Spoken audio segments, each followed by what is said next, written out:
Here we go.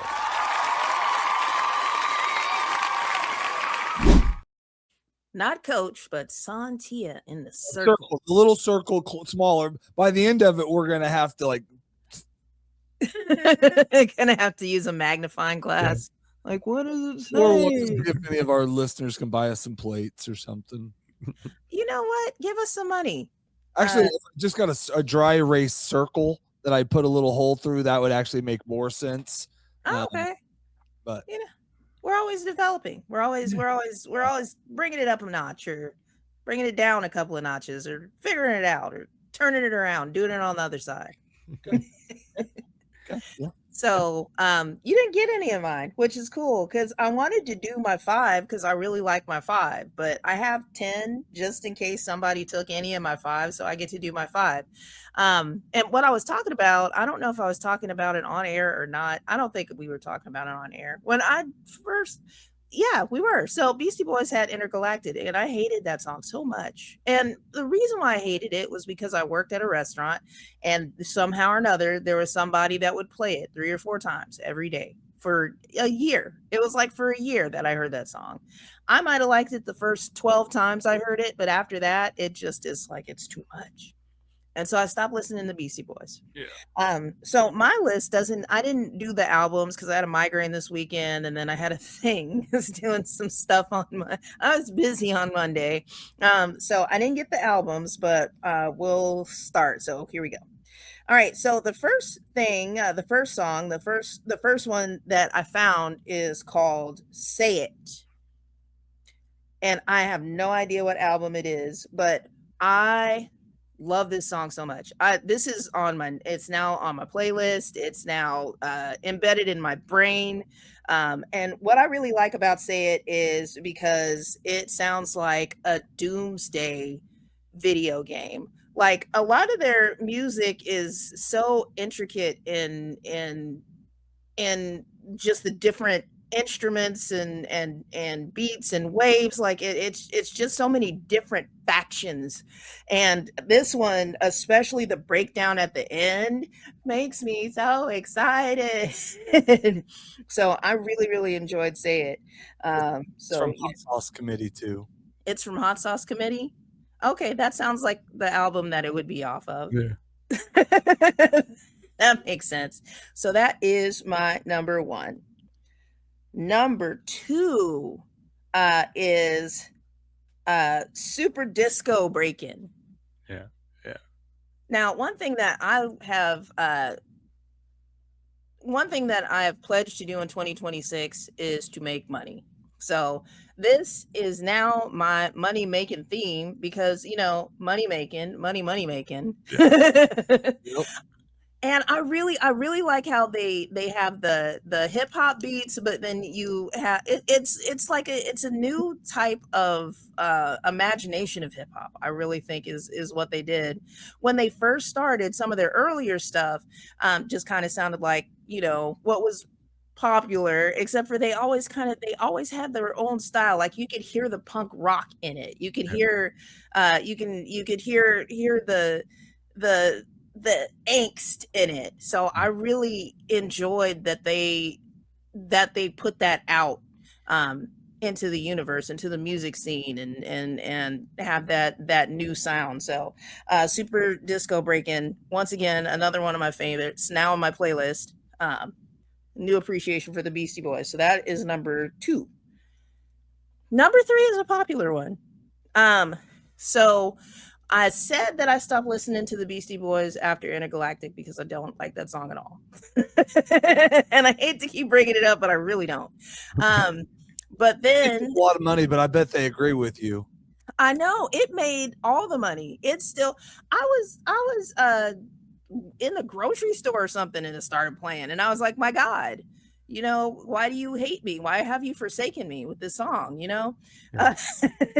But after that, there was Star Trek came out, and there was a part in Star Trek where they have to fight these things, like these creatures that kind of hoard together or whatever else, and they needed something supersonic in order to break it up so that they could start shooting at them and kill them individually.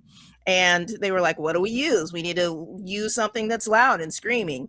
And the song that they put on was Sabotage. And I had never heard that song before then.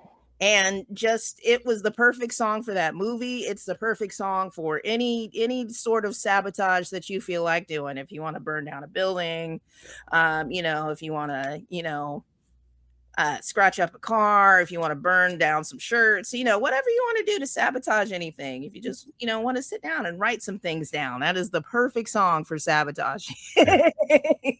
To be fair, I'm pretty sure that one came out before Hello Nasty.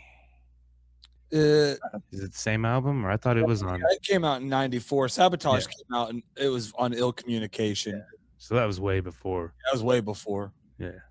Okay, that's cool. Like I said, I don't know what album these could all be on the same album. She was just saying from her, the show she found it on was. Yeah. Oh yeah, this Star Trek movie was like 2020 or 2019 maybe is when it came out. Yeah, so it was way after. Yeah. And there's a whole story behind it. That whole anyways, I could talk about that forever, but we're not talking about movies, we're talking about music. So that's my number 3. Number 4 is going to be Believe Me.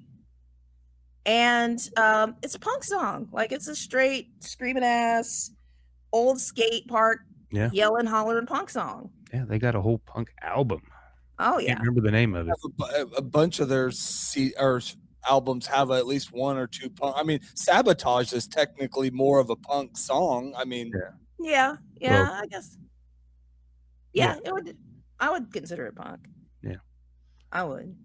I can't think of the name of the album, but it was all punk, and I mean, I loved it all. But they were like typical punk 2-minute songs and screaming and just like it. Yeah, I think they originally started as a punk band, and then I think 81, probably 80. Well, probably 83. They kind of just eased into. They always had a hip hop flair. Mm-hmm. They just kind of eased into it and started doing that. Angelo E. Olio was a punk album. Yes. Oh, okay. Yeah, so it might be off of that one. I don't know. I didn't write down. So big in New York, and rap wasn't as big.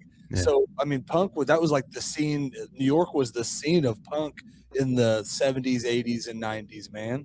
Yeah, they opened up for the Dead Kennedys, Bad Brains. I